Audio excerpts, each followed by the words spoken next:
안녕하세요. 강남 종락원의 허준영 강사입니다. 지금부터 2021학년도 인천교육청 전국연합학력평가 해설을 하도록 하겠습니다. 선생님이 볼 때 6월 평가원 시험과 이번 모의고사는 난이도가 유사한 난이도였지 않나라는 생각이 들고요. 자, 모든 문제를 다 할 수는 없고 좀 어려웠던 문제, 중심 지문 위주로 설명을 하도록 하겠습니다. 자, 먼저 문법에서 12번과 13번을 살펴보도록 하겠습니다. 12번, 13번. 자, 지문이 나왔네요. 한번 읽어볼게요. 관영어는 체언을 수식하는 문장 성분으로 관형사나, 자, 일단 관영어는 관형사나 체언이 그대로 관영어가 되기도 하며, 두 번째, 체언이 관영어가 되며 체언에는 관형격 조사 의가 결합된 형태나, 아니면 세 번째, 관형격 조사 의가 결합된 형태이거나 용언의 관형사형으로도 나타난다. 네 번째, 용언의 관형사형으로도 나타난다. 또한 관형절도 관형어의 기능을 한다. 관형절도 관형어의 기능을 한다. 이 모든 것들이 다 관형어가 될 수 있는 것들이죠. 자, 관형어는 필수적인 성분은 아니지만 수식을 받는 체언이 의존명사이면 그 앞에 반드시 관형어가 와야 한다. 자, 요런 건 중요하겠네요. 의존명사이면 그 앞에 반드시 관형어가 와야 한다. 자, 예외적 규정. 한편 관형격 조사어는 앞뒤의 체언을 의미상으로 어떤 관계의 노이도로 연결하는 역할을 한다. 자, 예를 들어 조국 통일의 위협은 앞체언과 뒤체언이 의미상 동격의 관계. 그렇죠. 조국 통일이 바로 위협이란 뜻이네요. 나의 옷은 소유주와 대상의 관계. 내가 옷을 소유하고 있다. 이런 관계고요. 우리의 각오는 주체 행동의 관계. 그렇죠. 우리가 각오했다라는 주체 행동의 관계. 조카의 아들은 사회적 친족적 관계로 연결된 것이다. 자, 여기까지 읽은 상태에서 우리 12번 문제를 한번 살펴보도록 하겠습니다. 자, 12번 문제. 자, 여기 있네요. 윗글을 고려할 때 기역 니은에 해당하는 것으로 적절히 묶인 것은, 자, 먼저 기역 같은 경우는 의미상의 동격이고요.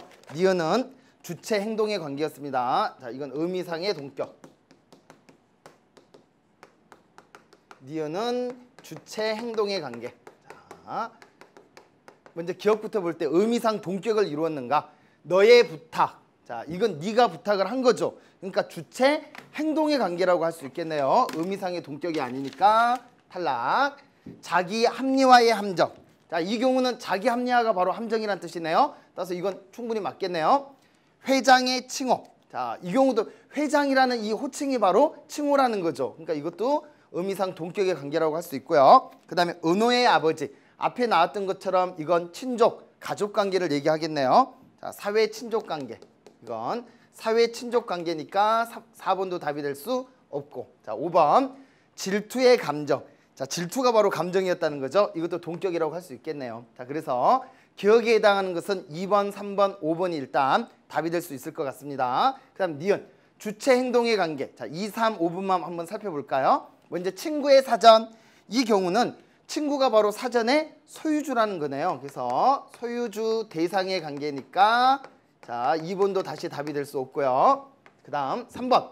영희의 오빠. 자, 이 경우는 은호의 아버지와 마찬가지로 사회 친족적 관계겠죠. 그래서 3번도 답이 될 수 없고. 자, 마지막 5번. 국민의 단결. 자, 국민이 단결이라는 행동을 한다라는 뜻이니까 주체 행동의 관계에 적절하다고 할 수 있겠네요. 따라서 12번의 정답은 5번이라고 할 수 있겠습니다. 자, 그 다음 13번 문제를 살펴보기 위해서 앞에 있던 지문을 다시 한번 살펴보도록 하겠습니다. 자, 다음으로 13번 문제를 풀기 위해서 다음 부분을 한번 읽어보도록 하겠습니다. 중세 국어의 관형어도 현대 국어와 같은 방식으로 실현되는 경우가 많다. 자, 하지만 현대 국어에서는 자주 나타나지 않거나 현대 국어의 관형어와 구별되는 특이한 현상도 있었다. 자, 특이한 현상이 뭔가 한번 살펴봅시다. 자, 밑에를 한번 읽어볼까요? 과에는 관형조사 애의 결합에 의한, 여기 가가, 자, 선생님이 가를 한번 적어보겠습니다. 가, 사람의 몸, 사람의 몸. 자, 이 경우는 원래 사람이라는 단어에 몸조화 때문에 애라는 관형격 조사가 붙고요. 그리고 자, 몸이라는 단어가 오겠죠. 자, 이렇게 애라는 관형격 조사.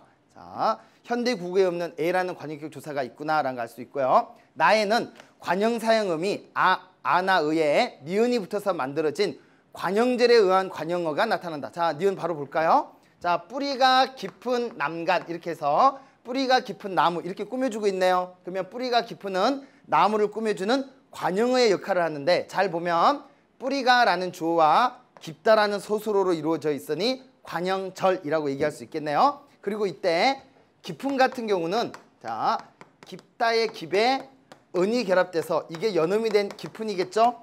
그래서 이런 은 같은 관형사형 의미가 나타난다라는 걸 알 수 있네요. 자, 다의 전생эт은 체언의 부사격 조사로 이루어진 부사어에 관형격 조사 시옷이 붙어서 관형어가 된 경우이다. 그렇죠. 전생액 같은 경우는 전생이라는 체언에 에라는 부사격 조사가 붙어서 부사어가 만들어지고 다시 시옷이라는 관형격 조사가 결합된 형태구나라는 걸 알 수가 있네요. 자, 마지막으로 라의 아비어는 아비가로 해석되는데 자, 봅시다. 아비에 편안히 앉은 달 이거 보니까 현대 해석이 아비가네요. 비록 이렇게 관형의 형태로 되어 있지만 의미상의 주어 역할을 하는구나라는 걸 알 수가 있네요. 자, 계속 읽어보면 아비가로 해석되는데 안잔의 의미상 주어인 아비에 주격 조사를 붙이지 않고 관형격 조사 어가 붙은 것으로서 암기 문장에 의미상의 주어가 관형격으로 나타나는 경우에 해당한다. 자, 중요한 거 이때 다와 라 같은 용법들은 현대 국어에서도 남아있다. 발견할 수 있다. 이 내용이 나와 있네요. 자, 그러면 13번 문제 바로 확인 들어가 보겠습니다. 자, 윗글을 바탕으로 보기에 밑줄 친 관형어를 탐구한 내용으로 적절하지 않은 걸 고르세요. 자, 하나씩 한번 살펴보겠습니다. 먼저 1번 A의 붙여선 의존명사 앞에 쓰여 생략할 수가 없군. 자, 다시 앞으로 돌아가 보면 자, 이때 뒤에 것이 의존명사죠. 것, 수, 바 이런 것들 의존명사. 따라서 부처의 것 이렇게 꾸며줘야 되는 거니까 이렇게 반드시 관용역 조사 시옷이 필요하구나라는 걸 알 수가 있네요. 자, 그래서 자, 1번 맞구나라는 거 확인이 됐고요. 자, 2번 비의 셈이 깊은은 현대 국어와 같은 관형사형 의미가 쓰인 것이군. 자, 이거 보니까 셈이 깊은 자, 아까 얘기했듯이 깊에 은이 붙었으니까 이 경우는 현대 국어의 관형사형 의미와 동일한 거죠. 리을, 니은, 은 이런 것들, 던 이런 것들 맞구나라는 거 확인이 됐습니다. 자, 3번 A의 붙여선 체언의 관형격 조사가 결합한 형태가 자, B의 셈이 깊은은 관형절이 관형어의 기능을 하고 있군. 자, 살펴보겠습니다. 자, A에 붙여서 맞죠? 붙여라는 체언에 시옷이라는 관형격 조사가 붙어서 관형어의 역할을 하고 있는 거고요. B 같은 경우는 셈이 깊다. 주어 서술의 형태를 이루고 있는 절이네요. 이 절이 물을 꾸며주고 있으니까 관형절이 관형어의 역할을 하고 있구나라는 걸 알 수가 있습니다. 자, 4번 C의 어머니에는 관형절의 의미상 주어가 관형격으로 실현된 것으로서 중세국어의 용법과 관련이 있는 표현이군. 자, 의미상의 주어가 관형격으로 실현되었는가 확인해 보겠습니다. C 어머니의 낡은 지갑은 자, 그러면 이게 만약 현대 국어처럼 의미상의 주어로 쓰였다면 어머니가 낡은 이런 뜻이 돼야 되는데 어머니가 낡다 이건 전혀 어울리지 않는 주어와 서술어 관계죠. 따라서 이 경우에는 어머니의 낡은 지갑 단순히 관형격으로 쓰였구나 관형으로 쓰였구나라는 걸 알 수가 있네요. 어머니의 지갑, 낡은 지갑을 꾸며주는 관형으로 쓰인 것이지 의미상의 주어로 쓰일 수가 없겠구나라는 것이 확인됐습니다. 그래서 14번의 정답은 4번이라고 할 수 있겠네요. 자, 5번 뒤에 저자와의 부사어 뒤에 관형격 조사가 붙어 관형어가 된 것으로 중세국어에서도 찾을 수 있는 용법이군. 자, 확인해 보겠습니다. 자, 저자 체언이고요. 와는 부사격 조사죠. 그 다음에 으라는 관형격 조사가 있네요. 현대 국어에서도 부사어 다음에 관형격 조사가 붙을 수 있구나라는 것이 확인됐습니다. 그래서 5번도 맞구나라는 거 알 수가 있네요. 자, 이 정도로 해서 문법은 끝내고 그 다음 C 지문을 한번 살펴보도록 하겠습니다. 자, 16번부터 19번 지문 빠른 속도로 한번 살펴보겠습니다. 자, 먼저 가시가 있네요. 가시는 문태준의 맨발이라는 시인데 16번 문제 시어의 의미를 물어보는 문제가 바로 나왔으니까 바로 그냥 확인하면서 푸는 게 더 유리할 수도 있겠네요. 자, 여하튼간 선생님과 함께 빠른 속도로 시 한번 읽어보겠습니다. 어물전의 개조개 한 마리가, 자, 이 시의 시적 대상이 바로 개조개죠. 운막 같은 몸 바깥으로 맨발을 내밀어 보이고 있다. 자, 맨발을 내밀어, 제목이 맨발이니까 이 맨발이 중요한 시어가 되겠구나라고 생각할 수 있겠네요. 근데 잠깐만 생각해 보면, 개조개, 조개인 것 같아. 자, 조개는 발이 없죠. 그러면 이 맨발은 아마도 이거 속살을 이렇게 내미는 걸 갖다가 맨발이라고 지금 시적 화자가 말하고 있구나라는 걸 알 수가 있네요. 자, 이때 맨발은 사실은 개조개 하얀 속살을 갖다가 지금 맨발이라고 표현하고 있겠구나. 자, 개조개 한 마리가 운막 같은 몸 바깥으로. 자, 완전 이게 자, 이런 식으로 이렇게 조개를 그려보면 이 모양이 운막 같죠? 여기 이렇게 속살이 싹 이렇게 드러나는데 이게 마치 시적 화자의 눈에는 뭐처럼 보인다? 맨발처럼 보인다. 이렇게 생각하면 되겠네요. 자, 계속 갑니다. 죽은 부처가 슬피 우는 제자를 위해 관 바깥으로 잠깐 발을 밀어 보이듯이 맨발을 내밀어 보이고 있다. 자, 여기 맨발을 내밀어 보이고 있다.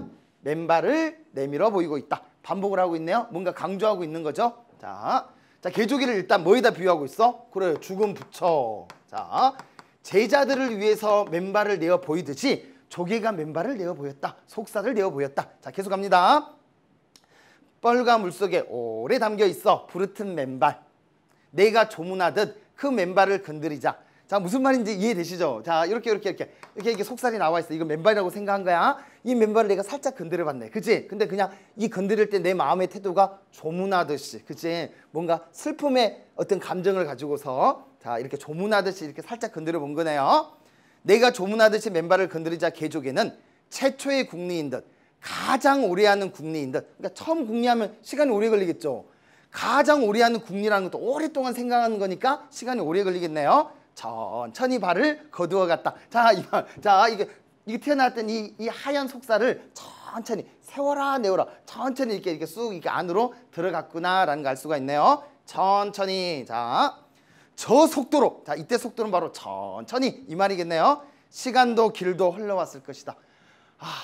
이 개조개가 이렇게 천천히 시간도 그 다음에 살아왔던 길도 이렇게 흘러갔을 거다. 이렇게 살아왔을 거다. 자, 계속 갑니다. 누군가 만나러 가고 또 헤어져서는 저렇게 천천히 돌았을 것이다. 천천히. 자, 늘 맨발이었을 것이다. 사랑을 잃고서는 새가 부리를 가슴에 묻고 밤을 견디듯이. 자, 이거 비유하고 있는 거네요. 자, 맨발을 가슴에 묻고 슬픔을 견디었으리라. 그러니까 조개가 입을 이렇게 딱 다물고 있는 것을 시적 화자는 어떻게 생각한 거죠? 새가 부리를 가슴에 묻는 것처럼 맨발을 가슴에 묻는 행위로 생각하고 있구나. 이걸 갖다 뭐라고? 슬픔을 견디는 모습이라고 생각하고 있구나라는 거. 자, 계속 갑니다. 하고 집이 올 때. 조금 약간 애매하긴 해. 자, 이게 뭔 말인가? 하고 집이 올 때. 아마도 집에 있는 식구들이 올 때 이런 뜻이겠죠. 부르튼 맨발로 양식을 탁발하러 거리로 나왔을 것이다. 자, 그러면 여기서 처음에는 개조개였는데 아까 죽은 부채에다 비유를 하고 있고 이번에는 한 집안의 가장으로 이렇게 비유를 하고 있구나라는 걸 알 수가 있네요. 인식의 확대 이런 말 할 수 있겠죠. 맨발로 하루 종일 길거리에 나섰다가 가난의 냄새가 뻘뻘뻘뻘 풍기는 운막 같은 집으로. 자, 이런 것도 사실은 언어 유희라고 할 수 있겠네요. 중의적 표현이라고 할 수 있겠네요. 조개니까 뻘에 사니까 뻘뻘뻘뻘 이렇게도 되는 거고 진짜 냄새가 펄펄펄펄 이렇게 피어난다는 이런 의미도 풍긴다는 이런 의미도 될 수 있겠네요. 운막 같은 집으로 돌아오면 아까 생김새가 운막이었으니까 하고 울던 것들이 자 이때 하고 울던 것들은 아까 여기 나왔던 이 집안의 식구들을 말하겠죠. 배를 채워 저렇게 캄캄하게 울음도 멎었으리라. 그러니까 가족들을 위해서 아침부터 일찍 나가서 맨발이 부르트게 힘겹게 살아가고 있는 어떤 가장의 모습. 자, 요렇게 비유되고 있구나라는 거 알 수가 있네요. 자, 전체적인 시적 화자의 태도는 이런 개조개에 대한 연민, 자, 동정, 어떤 슬픔의 태도로 보고 있더라. 그러면 지금부터 16번 문제 빠르게 한번 가보겠습니다. 자, 가에 대한 이유로 적절하지 않은 것. 내밀어 보이고 있다는 반복을 통해서 대상의 움직임을 관찰하는 화자의 시선을 강조하고 있다. 내밀어 보이고 있다, 내밀어 보고 있다. 반복했으니까 강조. 자, 이걸 보고 있는, 내가 다른 부분을 보고 있는 게 아니라 바로 저 맨발을 내밀고 있는 그 조개를 보고 있다라는 이 내용을 강조하고 있다. 맞겠네요. 조문하듯이라는 비유적 표현을 사용하여, 자, 듯이 있으면 즉유라는 비유법이 쓰인 거죠. 대상을 대하는 화자의 애상적 태도를 드러내고 있다. 자, 애상, 조문, 슬픔이란 뜻인 거죠. 자, 맞구나라는 걸 알 수 있네요. 슬픔을 견디었으리라 라는 추측을 통해 대상이 슬픔을 인내하고 있다는 화자의 인식을 제시하고 있다. 그렇죠. 견디었으리라 했으니까 이건 추측인 거고요. 이 슬픔을 견디는 주체는 바로 조개가 되는 거죠. 개조개. 맞구나라는 걸 알 수 있네요. 자, 4번. 아 하고 집이 울 때 감각적 이미지로. 그렇네요. 청각이라는 감각적 이미지 썼고요. 대상에 대한 화자의 정서를 드러내고 있다. 슬픔, 이런 정서. 자, 5번. 울던 것들이와 울음도 멎었으리라는 대비를 통해, 여기까지는 맞아. 웃는 거고 울음을 멈췄으니까 대비되는 거 맞네요. 근본적으로 삶이 나아질 수 있다는 화자의 기대를 드러내고 있다. 이건 아니죠. 그죠? 그러니까 하루 종일 발이 부르트게, 맨발이 부르트게 깜깜한 밤이 되어 들어왔을 때야 비로소 울음이 멈추었다. 자, 선생님은 이 뒷부분에서 깜깜하게도 울음이 멈추었다, 이 표현이 그냥 밤늦게 아주 오랜 시간 동안 가장으로서의 책임을 다하느라 힘겹게 고단하게 살아가고 있구나, 요걸 오히려 강조하고 있지 않나 라는 생각이 드네요. 자, 대비되는 건 맞지만 어떤 삶이 나아질 거라는 희망이나 기대는 전혀 나타나 있지 않네요. 자, 그래서 정답은 5번 여기 돼야 되겠습니다. 자, 다시 두 번째 시로 가겠습니다. 이번에는 제목은 송찬호의 구두라는 시네요. 자, 나는 새 장을 하나 샀다. 그것은 가죽으로 만든 것이다. 날뛰는 내 발을 집어넣기 위해 만든 작은 감옥이었던 것. 자, 여기까지 읽어보니까 제목도 구두고요. 아, 내가 산 이 새 장이 바로 구두의 의미구나 라는 걸 알 수가 있네요. 새를 새 장에 가두듯이 내 발을 가두는 존재. 따라서 구두나 새 장은 이런 의미에서 이미지의 어떤 연상이 되는구나 라는 걸 알 수가 있고요. 그래서 이걸 감옥이라고 표현했구나 라는 걸 알 수가 있네요. 따라서 이때 구두는 이 감옥에서 말한 것처럼 뭔가 구속, 억압의 의미를 갖고 있겠구나 라는 걸 알 수가 있습니다. 자, 처음 그것은 발에 너무 컸다. 한동안 들그럭거리는 감옥을 끌고 다녀야 했으니 감옥은 작아져야 한다. 자, 구속이니까 당연히 작아져야 한다라고 시적 화자가 생각을 했겠죠. 화자의 정서가 나타나 있네요. 새가 날 때 구두를 감추듯이. 그렇죠. 자, 새가 자유롭게 날기 위해서는 구두를 감춰야 하듯이 새 장에 모자나 구름을 집어넣어 본다. 자, 그럼 여기에 나오는 이때 이 모자나 구름은 뭔가 이런 구속이나 억압으로부터 피하기 위한, 회피하기 위한 어떤 그런 대상이겠구나라는 걸 생각할 수 있겠네요. 자, 그러나 그들은 언덕을 잇고 보리 이랑을 세지 않으며. 자, 아마도 이때 그들은 새 장 속에 있는 새일 수도 있는 거고, 그치? 확대시키면 구두를 신고 있는 현대인들이 될 수도 있겠죠. 언덕을 잇고 보리 이랑을 세지 않으며. 자, 이런 것들을 잇고 있다라는 말은 자유를 잇고 있다라는 뜻이랑 똑같은 말이겠네요. 날지 않는다. 자유롭게 날아가지 않는다. 새 장에는 조그만 먹이통과 구멍이 있다. 아, 모자나 구름을 집어넣어 줬는데도 자, 자유롭게 날아가지 않는 이유는 바로 이 새 장 안에 있는 먹이통과 구멍 때문이구나. 자유 대신 뭔가 일상생활의 편안함, 자, 안락함을 선택했구나 라는 걸 알 수가 있네요. 그것이 새 장을 아름답게 하는 것인지도 모른다. 나는 오늘 새 구두를 샀다. 자, 이때 구두는 이것과 비교하면 이건 낡은 구두, 자, 오래된 구두라고 할 수 있겠네요. 자, 그럼 이게 이제 대비가 되네. 난 이제 어떤 구두를 샀어? 새로운 구두를 샀습니다. 새 구두를 샀다. 그것은 구름 위에 올라가 있다. 자, 아까 구름, 모자 이 의미가 땅이 아닌, 지상이 아닌 머리 위에 있는 것, 이상, 어떤 자유, 꿈 이런 의미를 갖고 있다면 이 구두, 자, 지금 구름 위에 있는 구두구나 라는 걸 알 수가 있네요. 뭔가 현실에 속박되지 않은, 구속되지 않은, 억압되지 않은 구두. 자, 이런 의미로 한번 생각을 해봅시다. 내 구두는 아직 물에 젖지 않은 한 척의 배. 자, 이 구두를 이번에는 배에다가 비유하고 있네요. 구름 위에 있는 구두. 자, 아직 물에 젖지 않은 배. 자, 어디론지 바람 따라 자유롭게 날아갈 수 있는 배. 여기에다 비유를 하고 있네요. 한때는 속박이었고 또 한때는 제 멋대로였던 삶의 한켠에서 나는 가끔씩 늙고 고집센 내 발을 위로하는 것이다. 자, 이때 내 발은 바로 자기 자신일 테니까 자기의 삶에 대한 어떤 위로라고 할 수 있겠네요.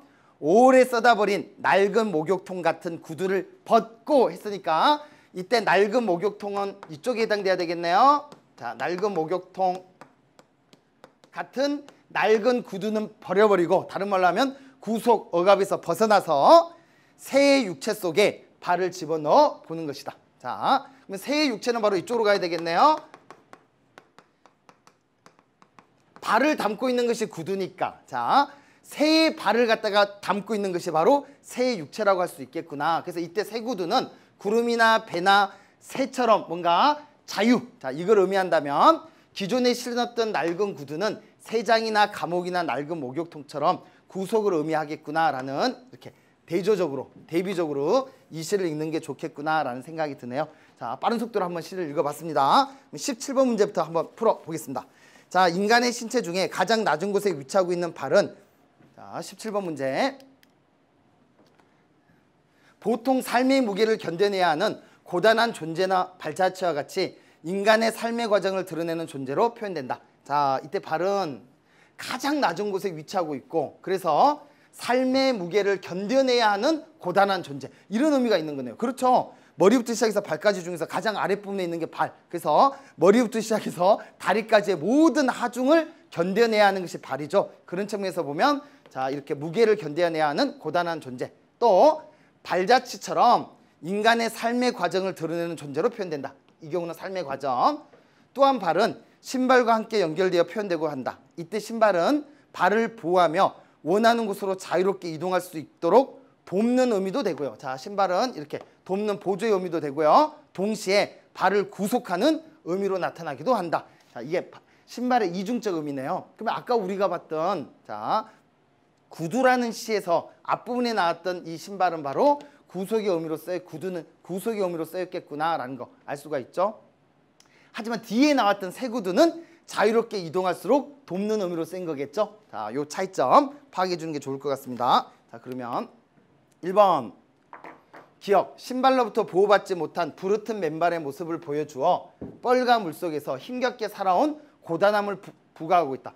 부르튼 맨발, 고단함, 이렇게 갈 수 있겠네요. 자, 2번 신체의 가장 낮은 곳에서 천천히 이동하고 있는 발의 모습을 통해 현실로부터 소외되어 살아가는 외로움을 나타내고 있다. 아니, 부정적 의미, 같은 부정적 의미라고 그냥 넘어가 버리면 안 되죠. 잘 보면 발은 신체의 가장 낮은 곳에 있어. 그래서 아까 얘기했듯이 머리부터 시작해서 다리까지 모든 하중을 견뎌내야 되는, 자, 고통스러운 삶, 이걸 의미했던 것이지 뭔가 소외나 외로움을 의미하는 것이 아니었던 거죠. 따라서 정답은 2번이라고 할 수 있겠네요. 힘겨운 삶, 고통스러운 삶을 말하는 것이지 소외나 고독, 외로움 쪽의 의미가 아니었습니다. 자, 3번 디귿, 삶의 무게를 견뎌내는 존재로서의 발을 통해, 자, 양식을 구하러 하루 종일 길거리에 나설 수밖에 없는 힘겨운 삶. 자, 발, 힘겨운 삶. 맞네요. 자, 4번 발을 구속하는 신발을 작은 감옥으로 표현하여 현실에 속박된 삶을 살아가는 처지를 드러내고 있다. 감옥, 속박, 이렇게 생각할 수 있겠죠.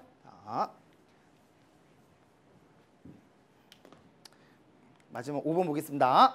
발을 감싸는 신발을 새의 육체로 변주하여, 맨 마지막에 나왔었죠. 여기 보면 새 구두가 바로 새의 육체의 뜻이 있었습니다. 일상의 구속을 깨고 자유로움을 추구하고자 하는 마음을 보여주고 있다. 정확하게 맞네요. 자, 5번 헷갈려 하시면 안 됩니다. 정답은 2번. 자, 18번 문제 한번 보겠습니다. A, B에 대한 이해로 가장 적절한 것은, 자, 먼저 A는, 자, 문태준의 맨발에 있어서의 탁발이었었고요. 자, 이게 탁발이 쓰인 걸 보면 집이 울 때, 자, 집안의 식구들이 울 때 한 집안의 가장으로서 힘겹지만 먹고 살기 위해서 뭔가 이렇게 먹을 걸 구하러 나가는 행위, 이게 바로 탁발이었죠.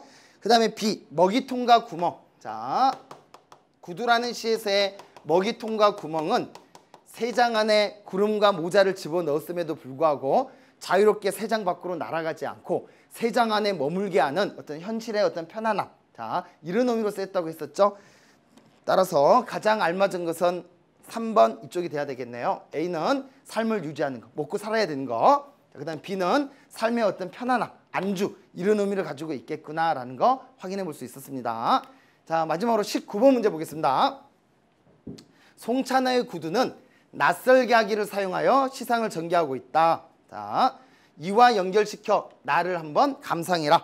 자, 한번 보겠습니다. 1번 구두를 감옥으로 표현한 것은 구두로부터 느끼는 압박감이 감옥처럼 느껴졌기 때문이야. 정확하겠네. 자, 2번 세 장의 구름을 집어넣어 본다는 발상은 좁은 세 장 안에 하늘의 구름을 넣어 새가 자유롭기를 바라듯 화자도 자유롭고 싶다는 소망이 들어있겠어. 당연히 맞겠죠. 다 설명했던 내용입니다. 자, 3번 새로운 구두가 구름 위에 올려져 있다고 본 발상은 일상에서 느끼는 답답함을 풀어내고 싶은 화자의 마음이다.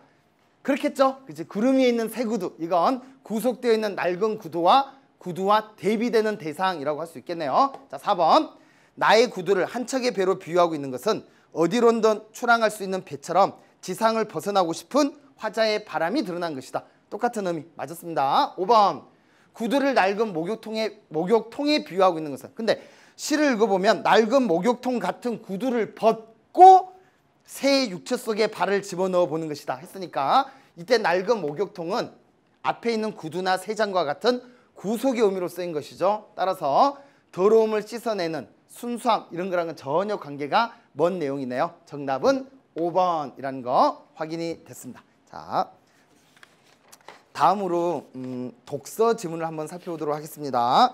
선생님과 함께 살펴볼 지문은 28번부터 32번. 자, 법지문을 한번 살펴보도록 하겠습니다.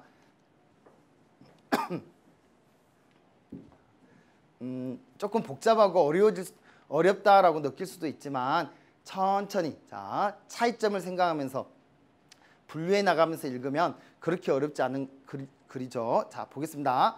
의사표시는 이렇게 작은 따옴표가 있으니까 이 글의 핵심어가 의사표시구나라는 걸 알 수가 있네요. 의사표시자가 내심에, 마음에 의사를 외부에 표시하는 법률 행위로서, 그러니까 말 그대로죠. 의사를 표시할, 두 가지를 합치니까 의사표시 이렇게 되네요. 효과의사, 표시의사, 행위의사에 이어 표시 행위까지의 과정을 거치며 일정한 법률 효과를 발생시킨다. 자, 그래서 의사표시의 과정에 대해서 얘기를 해주고 있습니다. 과정, 효과의사, 표시의사, 행위의사, 마지막으로 표시 행위까지, 요 과정을 거치는 걸 의사표시라고 얘기하고요. 이건 법률 행위니까 이런 의사표시가 있으면 일정한 법률 효과가 발생되는구나 라는 것까지 알 수가 있네요. 자, A가 전원주택을 짓고 싶어서, 이제 예를 들고 있네요.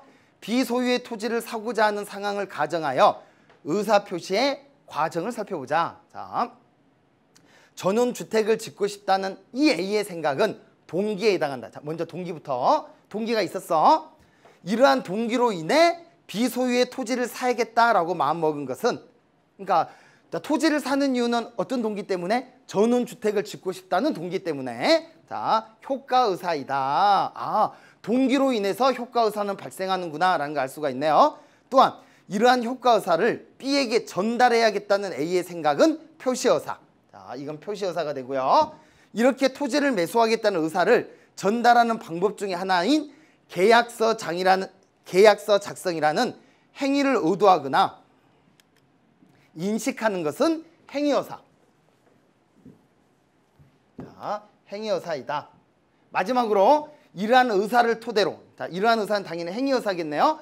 행위의사를 토대로 계약서를 직접 작성하는 것은 표시행위. 아, 이렇게 해서 지금, 자, 의사표시의 과정이 나와 있습니다. 다시 한 번만 확인해 볼까요? 자, 의사표시는 일정한 법률 행위고요. 일정한 과정을 거치면 법률 효과를 발생시킵니다. 이 의사표시의 과정은, 자, 4단계의 과정을 가지고 있네요. 일단 제일 처음에 동기라는 게 있어야 됐어. 자, 동기가 일단 있고, 이 동기에 의해서 나오는 게 바로 효과의사였죠. 그 다음에 효과의사 다음에는 자, 표시의사가 나오게 되고요. 그 다음에 표시의사 다음에는 행위의사가 나오게 되고요. 마지막으로 이 행위의사에 따라서 표시 행위를 하는 거죠. 자, 여기까지를 합쳐서 의사표시라고 얘기하는구나. 요걸 이해해줘야 되겠네요. 자, 계속 갑니다.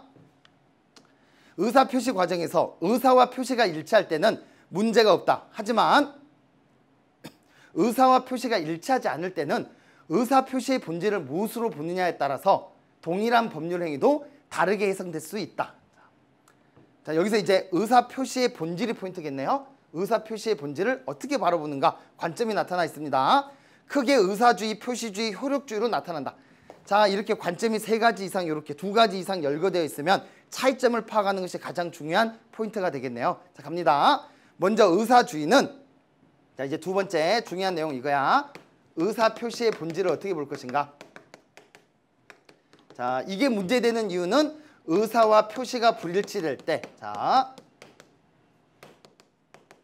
요것 때문에 의사 표시의 본질을 무엇으로 봐야 되는가, 요걸 나눴네요. 자, 먼저 의사주의. 의사주의는 의사 표시의 본질을 의사 표시자의 내심의 효과의사, 즉 의사 표시자의 진위로 파악한다. 아, 그러면 봐봐봐. 자, 요 4단계 중에서 먼저 의사주의라는 게 있는데, 이 의사주의는 의사 표시의 본질을 바로 이 효과의사로 보는 거네요. 내심의 어떤 의사. 자, 이걸 다른 말로 진위, 다른 말로 효과의사. 이게 의사 표시에서 가장 중요한 본질이야 라고 말하고 있는 거네요. 자, 그런데 의사주의 관점을 취할 경우 의사 표시자의 의사는 보호되지만 상대방의 신뢰는 보호받지 못하는 문제가 발생할 수 있다. 이게 한계네. 그치? 자, 봐봐. 효과의사는 내심의 의사, 내가 마음속에 갖고 있는 거죠. 자, 동기는 이거였어. 나 전원주택을 만들고 싶어. 자, 저 전원주택을 만들려면 저 땅을 사야 되겠어. 이 땅을 사겠다라는 이 마음, 이게 효과의사죠. 이건 상대방이 알 수 없는 거잖아. 자, 그래서 상대방의 신뢰는 보호받지 못하는 문제가 발생할 수 있다. 그래서 자, 그러면 이 문제를 해결하는 게 그 다음에 나오는 표시주의겠구나라는 걸 알 수가 있네요. 이게 문제점이 있으니까 해결책으로 나온 거 표시주의. 표시주의는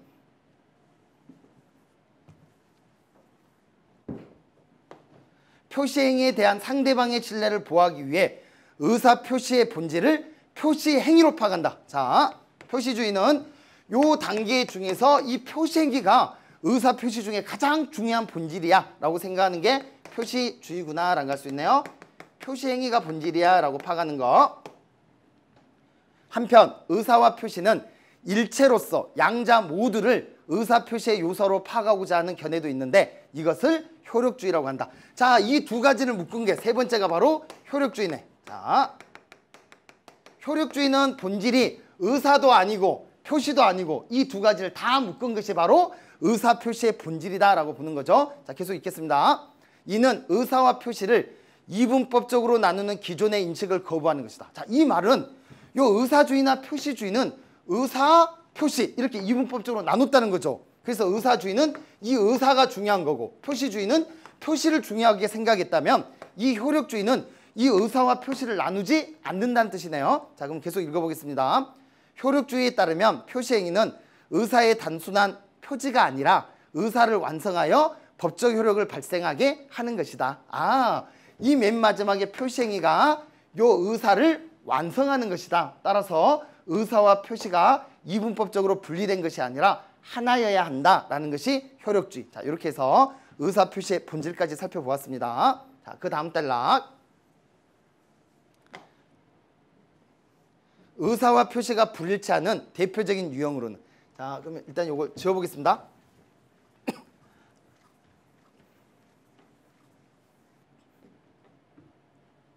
자, 이제 진짜 하고 싶은 얘기 하기 시작하네요. 자, 의사와 표시가 불일치하는 경우. 자, 대표적인 유형으로는 착오에 의한 의사 표시를 들 수 있다. 자, 이 대표적인 유형이 착오에 의한 의사 표시구나라는 걸 알 수 있네요. 자, 한번 읽어보겠습니다. 착오의 기본 유형으로는 착오가 의사 표시의 과정에서, 자, 첫 번째 효과 의사 결정, 표시행위의 이해, 표시행위 중 어느 단계에 발생하냐에 따라서 동기의 착오, 내용의 착오, 표시상의 착오로 나눌 수 있다. 자, 3가지로 나눴습니다. 동기의 착오가 있고요.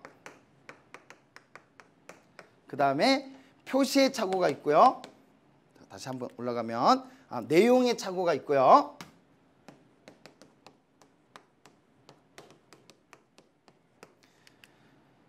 마지막으로 표시상의 착오가 있네요. 자, 이렇게 나누어지면 무조건 차이점 찾기입니다. 자, 가보자. 먼저 동기의 착오는 의사 표시자가 효과 의사 결정 단계에서 의미 있는 상황을 실제와 다르게 잘못 인식하는 경우. 아, 동기의 착오는 자, 효과 의사 단계에서 아까 그 과정 중에 효과 의사 과정에서 착오가 있는 경우. 자, 예를 들면 금반지를 사려고 했는데 도금반지를 금반지인 것으로 잘못 인식하고 구입하는 경우. 이건 참 어떤 내면의 내심의 의사 과정에서 착오가 있었던 경우죠. 이런 경우가 해당된다. 자, 그다음 내용의 착오는 의사 표시자가 표시하고자 한 의도대로 표시행위를 하였지만, 자, 내 의도대로 표시행위까지는 했습니다. 표시행위 이해 단계에서 그 의미를 잘못 파악하여 생긴 경우. 자, 그래서 내용의 착오는 표시행위 이해 단계. 자, 이 말의 뜻이 뭔가 사례를 통해서 한번 살펴보겠습니다. 자, 금반지의 가격은 100달러로 표시되어 있는데 유로와 달러가 같은 가치를 지닌 화폐 단위인 줄로 잘못 알고 금반지를 100유로로 산 경우. 그러니까 자, 이걸 금반지다라고 생각하고 사야겠다는 모든 이 효과 의사와 표현행위까지는 다 내 마음대로 됐는데 맨 마지막 표현행위를 하는 이 이해 과정에서 달러와 유로화를 잘못 파악한 거죠. 같은 가치다라고 잘못 파악하고 100달러라고 표시해야 될 것을 100유로라고 표시한 거네요. 자, 이런 경우를 가리켜서 내용의 착오. 자, 마지막 표시상의 착오가 가겠습니다. 표시상의 착오는 의사 표시자가 표시하고자 의도한 것과 다른 표시 행위를 하는 것이다. 자, 예를 들어보면 매매 계약서에 10만 원이라고 표시할 것을 10,000원이라고 표시하는 경우가 이에 해당한다. 아, 이게 바로 표시상의 착오구나. 표시 자체를 잘못한 경우구나 라는 걸 알 수가 있네요. 자, 그런데 착오를 이유로 법률 행위를 취소하기 위해서는 여러 가지 요건을 갖춰야 된다. 자, 이제 네 번째. 자, 이제 이런 이제 착오에 의한 자, 법률 행위가 있었는데 이걸 취소하기 위해서는 여러 가지 요건을 또 갖춰야 된다네요. 첫째로 의사 표시가 존재해야 되고 의사 표시자의 착오가 있어야 된다. 자, 일단 의사 표시 있어야 되고 착오가 있어야 되는 거네. 당연한 얘기고요. 둘째로 법률 행위 내용에 중요 부분의 착오가 있어야 된다. 중요 부분의 착오가 있어야 된다. 일반적으로 중요 부분의 착오라는 것은 주관적, 객관적 요건이 모두 충족된 상태를 말한다. 즉, 의사 표시자의 착오가 없었더라면 그러한 의사 표시를 하지 않았을 것이라고 생각될 정도로 중요한 것이어야 하고. 자, 이 부분은 주관적인 요건을 말하겠네요. 일반인도 그러한 의사 표시를 하지 않았으리라고 생각할 정도로 중요한 것이어야 된다. 이건 객관적인 요건이겠죠. 그치? 자, 그러니까 법률 행위를 한, 표시 행위, 의사 표시를 한 그 사람이 착오가 없었더라면 절대 이런 행동 안 했을 거야 라는 건 주관적 요건. 그 다음에 나머지 일반인도 자, 착오가 없었더라면 그런 행동을 안 할 거야 라는 건 객관적 요건이네요. 이 두 가지를 동시에 갖춰야 돼. 중요한 것이어야 한다. 자, 내용의 착오나 표시상의 착오가 이에 해당하는데 동기의 착오는 주관적인 요건은 충족하지만 객관적인 요건을 충족하지 못하므로 중요 부분에 해당하지 않는다. 자, 그럼 이 세 가지 착오 중에서 이 두 가지 착오는 중요 부분의 착오이기 때문에 그 법률 행위를 취소할 수 있지만 동기의 착오에 의한 착오는 중요 부분의 착오에 해당하지 않으므로. 왜? 자, 주관적 착오에는 주관적 요건에는 해당하지만 객관적인 요건에는 해당하지 않으므로 그 사람의 마음을 다른 사람은 알 수가 없는 거죠. 자, 그래서 예외로 한다 이거였네요. 단 상대방에 의해 유발된 동기의 착오, 이 경우는 다시 또 예외로 한다. 무슨 말인지 이해되셨죠? 자, 계속 갑니다. 셋째로 의사 표시자에게 중대한 과실이 없어야 된다. 자, 세 번째, 과실이 없어야 합니다. 여기서 중대한 과실이라 함은 직업이나 행위의 종류, 목적 등에 비추어 볼 때 일반적으로 요구되는 주의를 현저히 결여하는 것을 말한다. 그러니까 여기서는 뭐 그 사람의 직업이 뭐냐, 그 행위가 어떤 종류냐, 어떤 목적이었냐, 이런 것들이 다 자, 중요한 어떤 의미를 갖고 있네요. 주식의 매매를 영업으로 하는 자가, 그럼 이건 이 사람은 주식의 전문가죠. 주식 양도의 제한 유무에 관하여 회사의 정관을 조사하지 않은 경우, 이런 경우는 중요한 과실이 있었다. 왜? 이 사람 뭐 행위의 종류나 직업을 고려해 봤을 때 이건 그 사람의 중대한 과실이다라고 볼 수 있다는 거죠. 자, 하지만 의사 표시자가 단순한 표시상의 착오, 아까 단순한 표시상의 착오는 요거 3번에 해당하는 거였네요. 10만 원이라고 적어야 될 걸 10,000원으로 적는 경우. 자, 이런 경우는 단순한 표시상의 착오겠네. 이런 경우에는 해당하지 않는다. 즉 중요한 과실에 해당하지 않는다 이 말이었네요. 자, 마지막으로 취소 배제 사유가 존재하지 않아야 한다. 그러니까 취소 배제 사유가 존재하면 취소되지 않는다는 뜻이겠죠.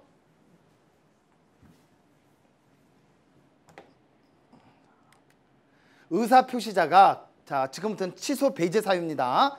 그의 의사 표시에 있어 위험을 의식적으로 인식했음에도 모험적인 행위를 한 경우. 자, 이런 경우는 취소가 배제되는 경우구나. 자, 취소를 할 수 없는 경우.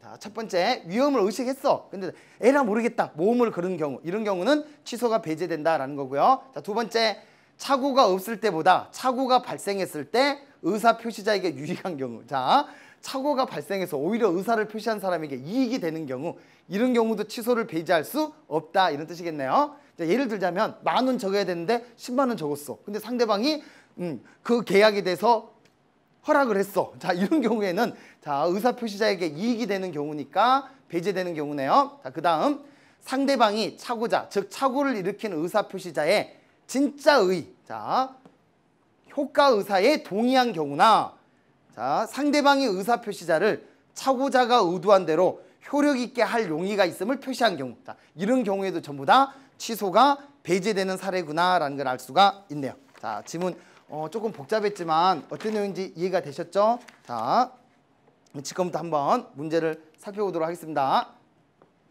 28번부터 가겠습니다. 윗글에서 알 수 있는 내용으로 적절하지 않은 것은, 자, 표시행위는 내심의 의사를 외부로 드러내는 것이다. 자, 의사를 외부적으로 드러내는 행위, 표시행위. 맞네요. 효과의사는 의사 표시자의 동기를 바탕으로, 동기에서 효과의사가 나왔던 거죠. 맞네요. 표시의사는 표시행위를 통해 효과의사를 밝히는 것이다. 자, 이것도 맞네요. 땅을 사야겠다는 마음이 생겼어. 이게 효과의사야. 그러면 땅을 사겠다라고 상대방에게 말하는 거, 이게 표시의사였던 거죠. 그래서 땅을 상대방에게 사겠다라고 말하는 것을 계약서를 통해서 말해야지라고 생각한다면 이게 행위의사가 되는 거고, 진짜 계약서를 쓰는 것은 표시행위에 해당됐던 거네요. 자, 계속 갑니다. 잠시만 죄송합니다. 3번, 표시의사는 표시행위를 통해 효과의사를 밝히는 것이다. 자, 표시의사는 효과의사를 밝히는 건 맞지만 표시행위를 통해서가 아니죠. 의사, 마음속에 내면으로 생각하는 거죠. 아직은 이 의사가 겉으로 드러난 행위가 표시행위니까, 자, 효과의사가 드러난 게 표시의사인 거고, 표시의사와 행위의사가 행위로 드러나는 게 표시행위인 거죠. 자, 그래서 인과관계가 맞지가 않네요. 정답은 3번이라고 할 수 있습니다. 의사 표시자의 의사 표시는 당연히 법률 행위이고, 법률 행위는 일정한 법률 효과를 발생시키는 거죠. 자, 5번, 행위의사는 행위에 대한 인식이 없을 때는 존재하지 않는다. 자, 계약을 해야지라고 마음을 먹을 때 행위의사가 생겼던 거죠. 따라서 인식이 없을 때는 존재하지 않는다. 당연히 맞는 말이 될 수밖에 없겠네요. 정답은 3번. 자, 넘어가겠습니다. 29번 문제 보겠습니다. 자, 29번 30번 문제, 제일 어려웠던 문제였던 것 같습니다. 자, 보기를 참고하여 두 물음에 답하라. 자, 보기 한번 읽어보죠. 갑은 소를 사육할 목적으로. 자, 이건 지문을 통하면 동기에 해당하겠네요. 동기. 을이 소유한 과수원을 사겠다는 자신의 의사. 자, 사겠다는 생각을 했다면 이건 효과의사죠.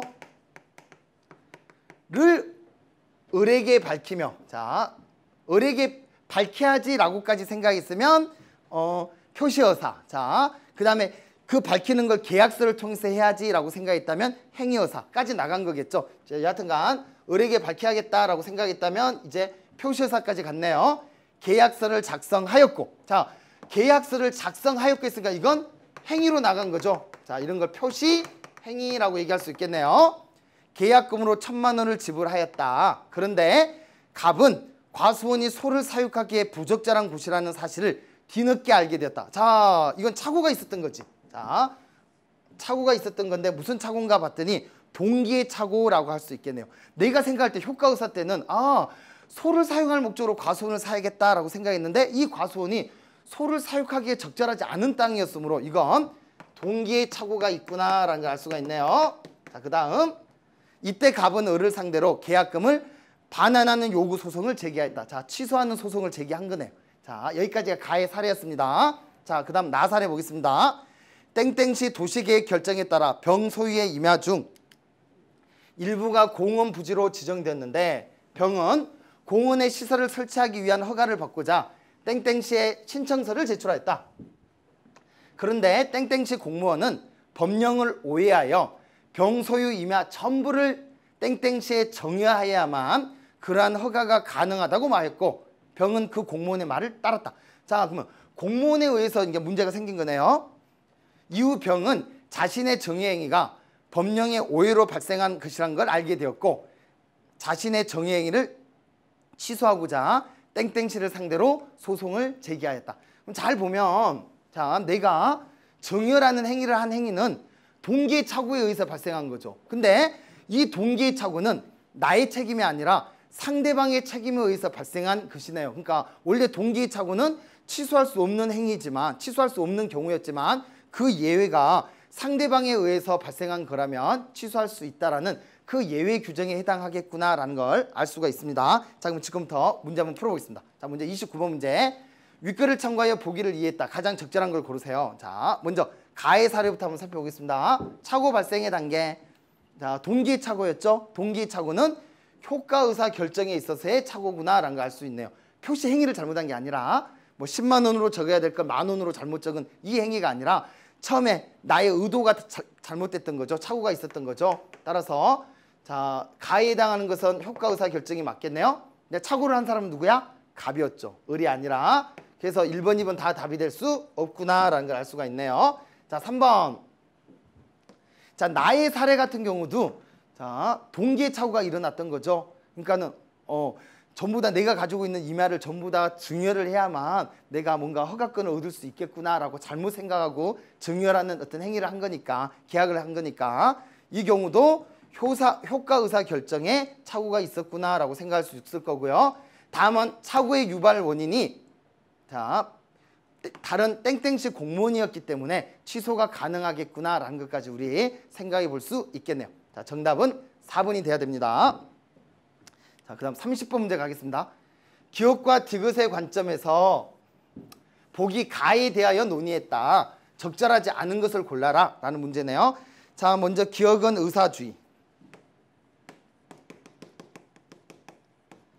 니은은 표시주의, 디귿은 효력주의. 자, 이게 뭔지 기억나시죠?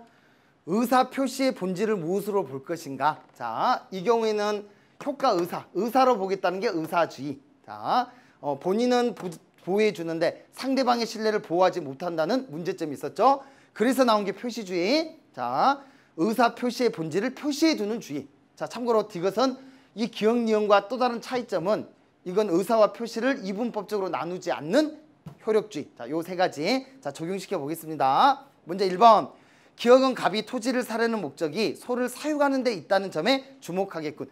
의사주의니까 이 의사에 주목한 거죠. 따라서 1번 맞구나라는 걸 알 수 있네요. 자, 니은은 갑과 계약을 맺은 을의 신뢰를 보호하기 위해서. 그렇죠. 을의 신뢰를 보호하기 위해 맞고요. 갑이 작성한 계약서를 작성했다는 행위, 표시 행위에 주목한 거니까 맞네요. 자, 3번. 디귿은 갑이 계약서를 작성함으로써 갑이 가지고 있던 의사가 완성된다고 보겠군. 그렇죠. 이게 효력주의였죠. 자, 표시 행위는 바로 의사를 완성하는 행위이다. 딱 맞네요. 자, 4번. 기억 니은은 모두 소를 사육하기 위해 을의 토지를 사려는 갑의 의사와 계약서를 작성한 갑의 행위를 분리하여 보겠군. 이 두 개의 공통점은 결국 한쪽은 의사, 한쪽은 표시에 중심을 둔 거니까 의사와 표시를 나누었다라는 공통점이 있네요. 딱 맞네요. 자, 5번 갑니다. 니은 디귿은 모두 계약서를 작성한 을의 행위가 소를 사육하고자 하는 갑의 의사에 우선한다고 본다. 자, 잘 보면 결국 기억 니은 디귿은 의사에 중심을 두느냐 표시에 중심을 두느냐 아니면 이 두 가지를 의사와 표시를 다 합쳐서 중점을 두느냐 요 차이였던 거죠. 근데 중요한 것은 자, 갑의 의사냐 갑의 표시냐 갑의 의사와 표시냐 갑이라는 하나의 대상을 기준으로 한 거죠. 갑과 을 이렇게 나누어지는 게 아니었습니다. 따라서 5번 자, 을의 행위 갑의 의사 이렇게 구별을 한 것이 아니라 갑의 의사냐 갑의 행위냐 갑의 의사와 행위냐 요걸 바라본 것이니까 기준점이 잘못된 거네요. 정답은 5번이라고 할 수 있겠습니다. 자, 31번 문제. 가에 대한 이유로 적절하지 않은 것은. 자, 마지막으로 요 문제까지 풀고 마치도록 하겠습니다. 자, 가가 뭔가 봤더니만 지문에서 가가 의미하는 건 착오를 이유로 법률 행위를 취소하기 위해서 여러 가지 요건을 갖춰야 된다. 자, 착오를 이유로 취소하기 위한 법률 행위를 취소하기 위한 요건. 자, 여기에 해당하는 문제였네요. 1번부터 갑니다. 매도인이 실수로 일반 시세 가격인 1,000만 원이 아니라 100만 원으로 매매 가격을 계약서에 기재하여. 자, 이런 경우는 착오 세 가지 착오 중에 표시상의 착오죠. 자, 그러니까 표시하고자 의도한 것과 다른 표시 행위를 하는 경우니까 이 경우는 표시상의 착오겠네요. 이런 경우 매도인은 착오를 이유로 법률 행위를 취소할 수 없다. 없다가 아니라 있다죠. 자, 일단 동기의 착오가 아닌 내용의 착오나 그 다음에 표시상의 착오는 취소가 가능했고요. 그 다음에 이 경우는 중대한 과실이라고 할 수 없는 거죠. 따라서 단순한 이렇게 표시행위의 착오였기 때문에 취소할 수 있다. 1번이 답이구나 라는 거 확인됐습니다. 자, 나머지도 한번 확인해 보겠습니다. 2번. 매도인이 실수로 일반 시세 가격인 100만 원이 아니라 1,000만 원으로 매매 가격을 계약서에 기재하여 계약이 체결된 경우 매도인은 착오를 이유로 법률 행위를 취소할 수 없다. 그렇죠. 자, 지문 뒷부분에 보면 의사 표시자에게 유익한 경우가 있죠. 자, 이 경우는 의사를 표시한 자에게 자기는 사실 100만 원 마음먹었는데 1,000만 원으로 줬고 이렇게 계약이 체결됐으니 유익한 이익이 되는 경우 여기에 해당돼서 취소할 수 없다. 맞다라는 걸 알 수가 있네요. 자, 3번. 매도인이 실수로 일반 시세 가격인 1,000만 원이 아니라 100만 원으로 매매 가격을 계약서에 기재하여 계약이 체결되었지만 매수인이 1,000만 원에 매입할 의사를 밝힌 경우 매도인은 착오를 이유로 법률 행위를 취소할 수 없다. 자, 이 경우는 이 매도인의 진이 진짜 속마음에 동의한 경우나 마찬가지죠. 따라서 이 경우도 취소할 수 없구나라는 게 확인됐네요. 자, 4번 가겠습니다. 부동산 전문 변호사인 매수인이 공장 설립의 목적으로 토지 매매 계약을 체결한 후 법률상 공장 신설 허가가 불가능하다는 사실을 알게 된 경우 착오를 이유로 법률 행위를 취소할 수 없다. 자, 이 경우는 부동산 전문 변호사죠. 자, 직업상 이런 것에 대해서 잘 알아야 될 의무가 있는데 자, 꼭 알아야 될 내용을 확인하지 못했기 때문에 중대한 과실에 해당할 거고 중대한 과실이므로 취소할 수 없다. 자, 맞네요. 자, 마지막 5번 보겠습니다. 부동산 시세 차익을 노리던 매수인이 투자를 목적으로 부동산 매매 계약을 체결한 후 해당 부동산이 신도시 개발 후보지에서 탈락하여 가격이 급락한 경우. 자, 이 경우는 동기의 착오죠. 그죠? 효과 의사의 착오. 이런 것을 이유로 법률 행위를 취소할 수 없다. 그렇죠? 자, 뭐 동기의 착오, 내용의 착오, 표시 행위의 착오 중에서 동기의 착오는 취소할 수 없는 경우에 해당하기 때문에 맞구나라는 걸 알 수가 있네요. 자, 짧은 시간에 많은 걸 하려고 하니까 선생님의 말이 좀 너무 빠르지 않았나 걱정이 되긴 합니다. 잘 이해해 줬을 거라고 믿고요. 남은 수험생활 부디 잘 보내서 꼭 수능에 원하는 성과를 이루시길 기원드리겠습니다. 고생 많으셨습니다.